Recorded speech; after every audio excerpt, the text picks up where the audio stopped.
जिस मुल्क के सियासतदानों की तरक्की का आलम ये हो कि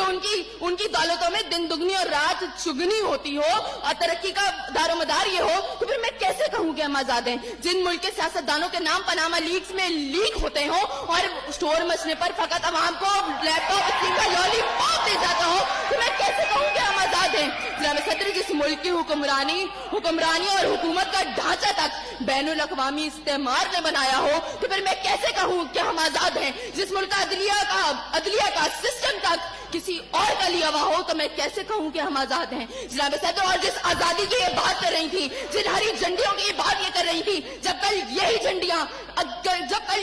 हमारी पैरों के तले रोती जाएंगी और कोई उनको उठाने वाला ना होगा, तो फिर मैं इनसे पूछूंगी कि अरे कौन सी आजादी? जनाब सदर, हम आजाद नहीं कि